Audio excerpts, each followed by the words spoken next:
Anthony. Are you available? Hello, I'm here. Can you hear me? Sure can. There you All are. right. Hello, everyone. Nice to see you. Thank you and welcome. Thank you. Nice to be here. I'm going to let you introduce yourself and give us the deep dive real quick. Sure. Sure. So I guess should I take over the screen and you can do that. Present some visuals here? Okay, hold on. All right. Well, my name is Anthony Pantaleone. I'm the Vice President of Sales for Talexes. And thank you, everyone for the opportunity to share my company with you today. Just to give you a little bit of background, Talexes is an assessment company, and we're part of the Hexa portfolio.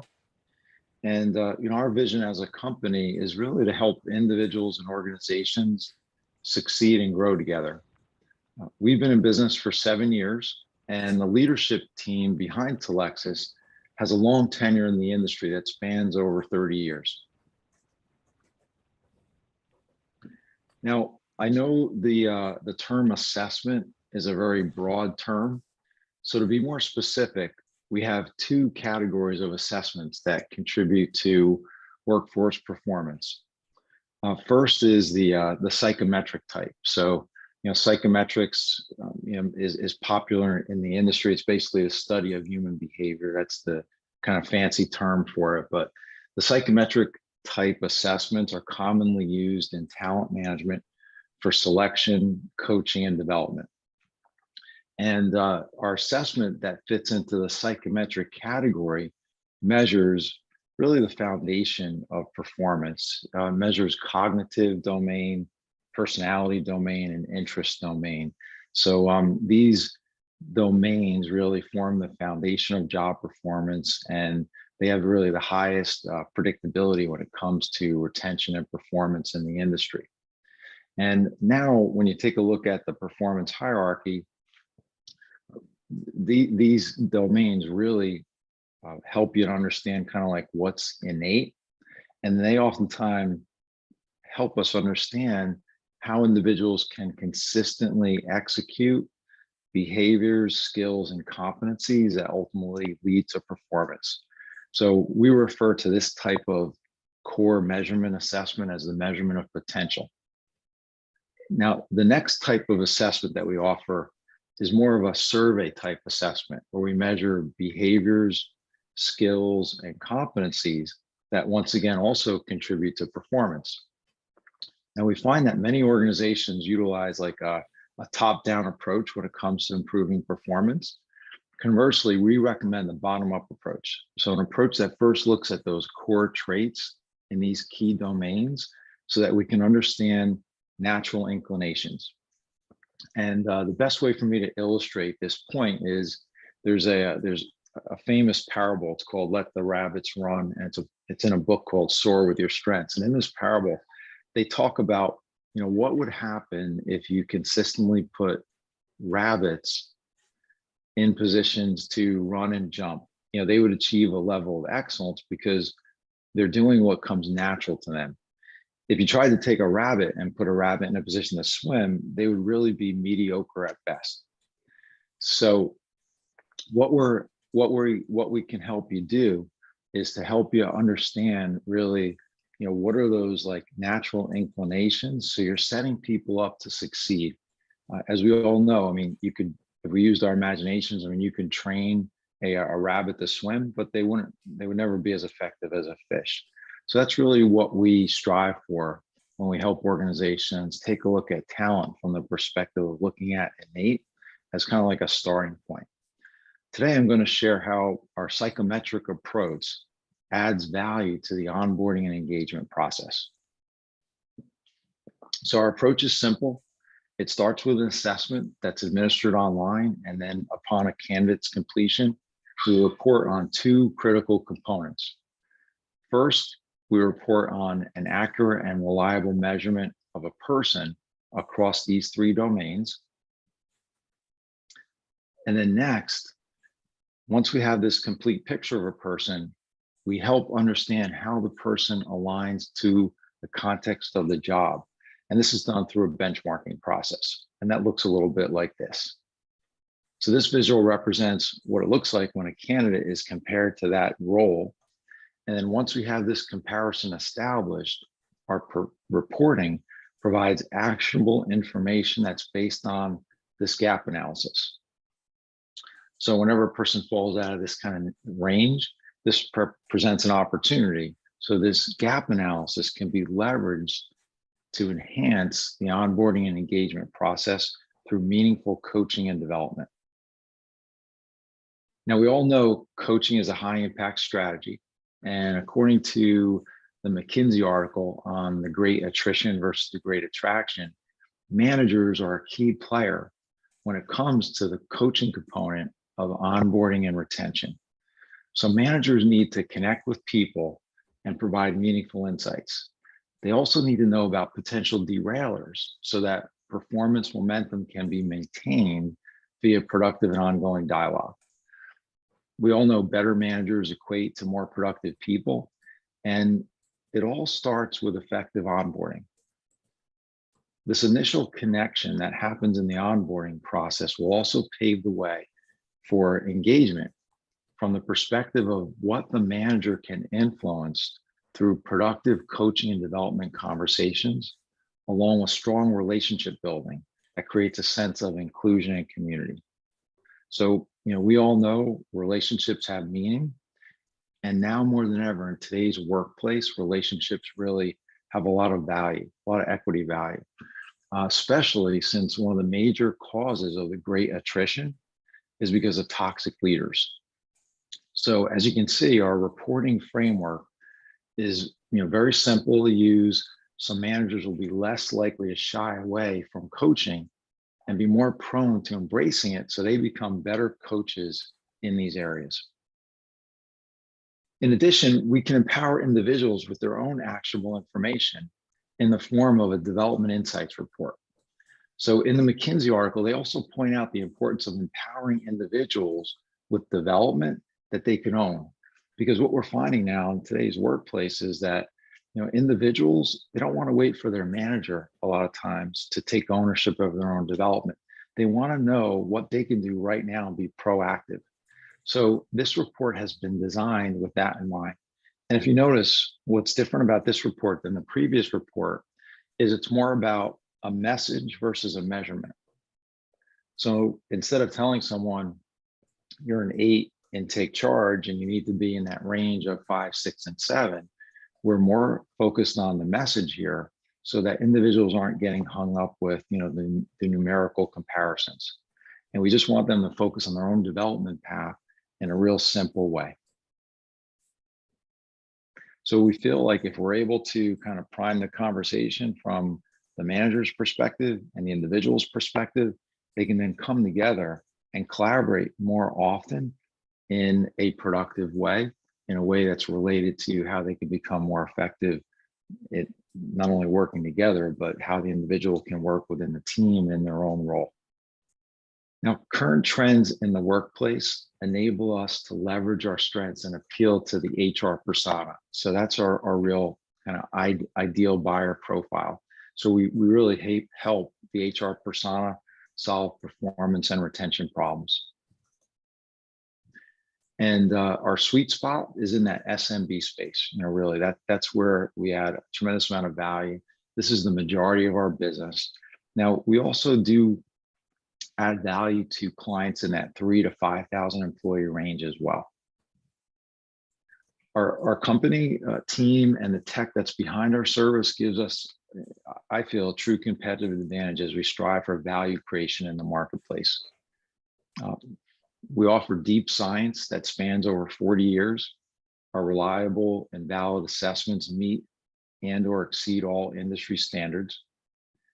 We provide actionable data. So there's no certification that's required. You don't need outside expertise to make sense of what we do, as hopefully you would agree with that statement from seeing some of the previous screenshots. So we feel that you don't really need any type of special background to understand our assessments. And we feel this is a way to leverage our strengths by breaking down barriers to adoption and change. So we focus on simple and effective information and a framework that works. We provide real-time reporting with multiple report options for no additional fees so that we can focus on delivering maximum value. And then we also offer a unit or subscription price model, so it's easy to do business with us. And then we understand the importance of having a client-centric culture. That's something that we've embraced since the beginning, and we feel it's another value differentiator. We provide a dedicated support team, and this team works with clients through implementation, training, and ongoing support so that we can maintain engagement and renewals with our clients. And there's really, always two sides to this process. And what I mean by that is, there's the administrator side who has access to the reports and the platform and so forth. But then there's the candidate side. And we wanted to make sure that the interface is easy, simple, and intuitive for really, both sides of the spectrum. And we were also integration friendly from an ATS standpoint. So we find that a lot of our larger clients, do prefer and utilize us with an ATS because it becomes part of that kind of like, workflow early on in the selection process. And then obviously the data can be then pulled through the talent management framework for other applications like we're talking about here today for onboarding, as well as just maintaining that relationship for coaching and development and driving engagement. And as far as product innovation goes, so we have some short-term focuses. So we're looking to continually think about how we can add value to the talent management value chain. So we're looking at that in the following ways: providing, we're looking at an end-to-end talent acquisition platform that provides like candidate sourcing, matching, engagement, and qualification as another element that would kind of be at the early stage of the talent management value chain. We're also looking at more dynamic reporting through our dashboard and our delivery system. And then as we talked about with some of the current trends, I know I just highlighted McKinsey. That's really just one of many different areas of expertise that we find in the workplace. But a lot of trends continue to lean in the direction of relationships, connecting with people, and emotional intelligence is always kind of at that core. So that's something that we're looking to also add on as far as the information that we provide. At this point, may I open my presentation up for any questions? Of course. Does anybody have any questions? It looks like Ward, you made a comment. Do you want to vocalize that? Oh, yeah, it was kind of an observation. Thanks for pointing out the context-based learning is what earlier you were describing that. And it kind of crystallized something, part of a theme today was around engagement of the employees, right, for retention and all for the right reasons. And also, I'm guessing what you're saying from your solution is to help bring it into focus for people where they might want to develop or learn, or where they need to develop and learn could be two different things. But having that learning context to where they're really at or where they want to go, I can't imagine a better reason to help somebody, or a better way to help somebody develop and retain them, right? By helping them grow. So maybe you could just speak to that a minute from your product. You mentioned, fitting into the ecosystem from an integration standpoint with the ATS and stuff like that. How does it tie into like the learning and development aspect then once they're hired on board? Oh, sure.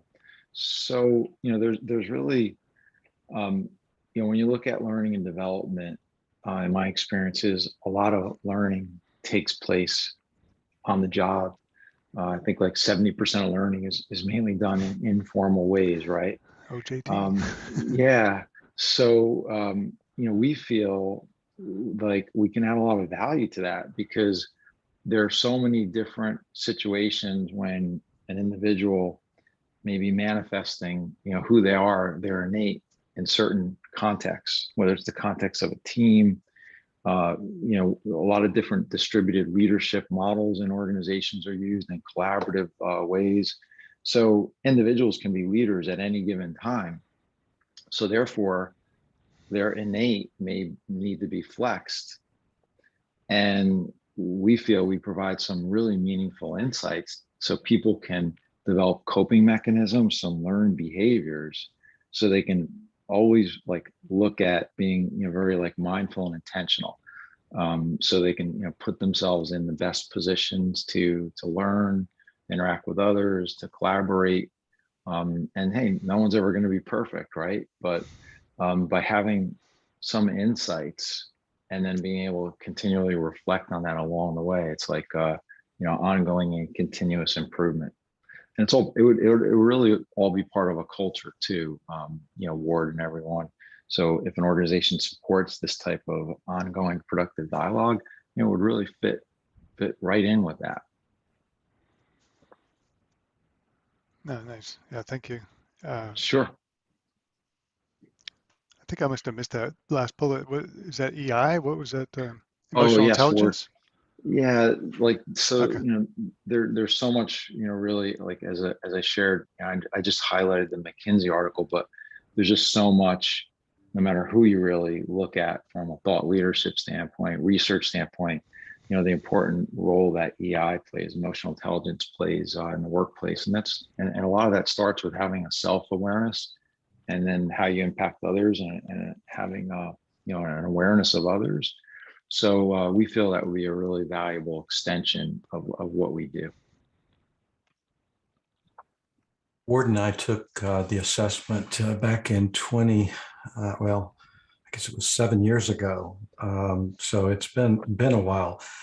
Joe, actually, we had a long deliberate conversation about this instrument. So I don't remember the details, but a little bit of what you were showing here, comes back to surface. I did like the uniqueness at that time. I haven't heard a lot of what is uniquely different now as far as the competitive marketplace. How do you differentiate yourself? Yeah, so yeah, when you Google the term assessments, you'll come up with a lot. And I think there's a lot of for lack of a better term, noise out there. And we still consider ourselves like a new player in this space, but yet we have a very solid track record of growth over the past 7 years. And I think what really differentiates us and will continue to differentiate us is our expertise. We have the expertise in the industry, so I believe we can continually communicate that differentiation when the opportunities arise, whether it's one-on-ones or in our marketing, or how we continue to kind of rebrand ourselves. And we realize that there's not a one size fits all to every potential client. Some clients may really embrace the Talexes approach, which combines those 3 key domains, Larry: the cognitive, the personality, and interest. And there's research, not only our own research, but outside of us, the industry research, that says that when you combine those 3 domains, you have the highest predictability of success, meaning performance and retention. So that's the game we play. Now, not every assessment company plays in that game, because they'd rather take kind of the fast, easy route. And some companies want fast and easy, and maybe they're willing to sacrifice predictability and that accuracy. So that's all kind of part of, I think, aligning to that ideal buyer and what they're looking for, and the type of relationship they want to have with a trusted assessment partner. The point is, I don't remember what my assessment was with you guys, but I remember what kind of dog I would be. That was a dog. That was a great assessment. So I'm a border collie, by the way. Yeah, yeah. There's assessments that measure what kind of bird you are, right? So those those have value. They certainly do in the workplace. Not really. I'm not going to say what kind of dog I am. I know what kind of dog I would be. So. Did you take the test though? The assessment? No. It was like 300 questions. No, Kidding. I know what my answer would be. I mean, I would ask the question, like how long the process takes, like the assessment process. I'm sorry. Can you please repeat that question? I mean, I think someone said 300 questions. I was kidding about mine. Oh, okay, I'm so sorry. But generally the question is simple, like how long generally the assessment takes for the applicants or candidates which you're hiring for? Yes, understand. So our assessment will take about 40 minutes. And basically there's assessments that'll take 10 minutes. And there's assessments that will take longer than 40 minutes, believe it or not. And it's really all a part of what that company values. Like I've spoken to companies, and they want to be careful about the image that they project to candidates, and they feel like they can't justify a long administration time. They want something short. So if that's what they're going to do, they're going to let the talent pool kind of dictate what they do. Then that's their preference, right? But I think it's all a matter of finding the best fit out in the marketplace. Thank you. Sure. One more thing. So how easy to integrate this product? Because in the current market right now, it's a talent-driven market, so we all know it. But how easy to integrate this as a mass scale? Or is it maybe not just as ready for the mass scale with hiring? So as far as like a mass scale, is that what you said? That's right. Yes, that's right. Mass scale hiring. Like if you're hiring hundreds of people for some kind of like a position, similar, same kind of programming or technology people, how effective that would be, or how easy to integrate this process in that? So Harish, basically, a lot of our clients who do use the assessment on a mass scale, they will use it early on in their selection process, and it will be typically integrated with an ATS, so that when that kind of applicant pool goes through the funnel of the ATS at a certain stage, then they would be invited to take the assessment, and then at that point, the results would be instantaneously scored and available to view through the ATS dashboard. So we can accommodate, a mass scale pretty easily. Thank you. Sure.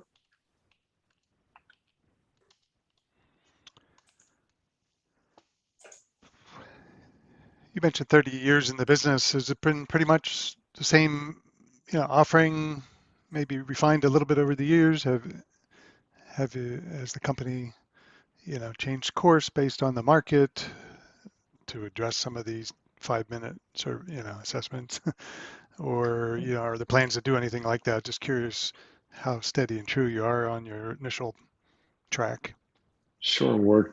So Talexes is going on 7 years. Our leadership team has, over 30 years. And, I know collectively we have even more, right? So I know every single one of us has different like experiences. Like Talexes is my 4th assessment company. So we all have different experiences, and with Talexes, they're still kind of new, in this space, but that's where we bring, I think our vast knowledge base, with us. So it enables us to, really kind of like, navigate Talexes, I think in a dynamic way. But also to your point, when Talexes came into the marketplace 7 years ago, we had the advantage of really validating with like the current workplace. And a lot of our like predecessors in this space have, research, have data that spans back into like early 90s.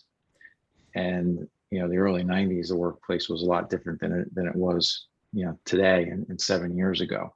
So we Mhm. feel like we were able to really capture a really diverse population at that point to, go to market with our assessment tool and make sure we're not, having any type of adverse impact, and we're capturing the diversity of the current workforce, like right now.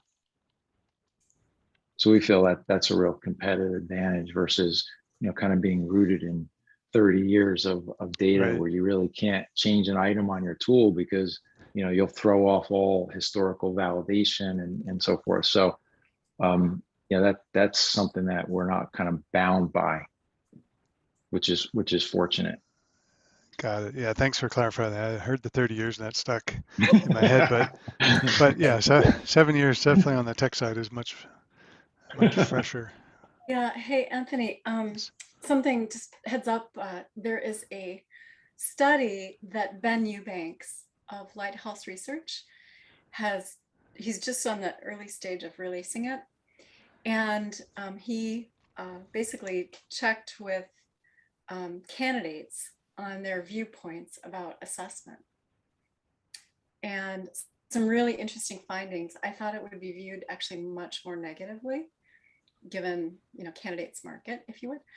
But candidates want the chance to show their stuff or what they're made of.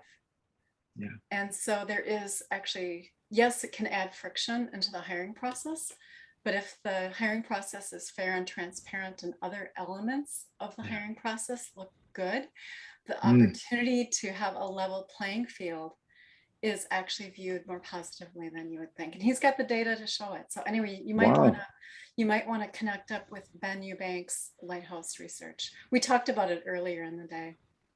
Well, thanks, Marilyn. Yeah, that's awesome. I have heard that where even like to take a page out of the Netflix playbook, they make, people go through, they go to the great lengths to hire the right people, and their messaging is always, hey, don't you want to be surrounded by, A players, just like you're an A player, right? So it is, to your point, I think very relevant to, I think, the best talent in the marketplace. Yeah, and it's how it's presented too. And Yeah. then how is the feedback shared with the individual? Is it done in a way that even if they don't get the job, that they feel like it was a meaningful exchange for the time investment that was made on both sides? And so it's not just that there's time taken, it's how it's done that is so important. So anyway, really good insights. He's got some material coming that you would definitely benefit from. Oh, thank you. I appreciate that.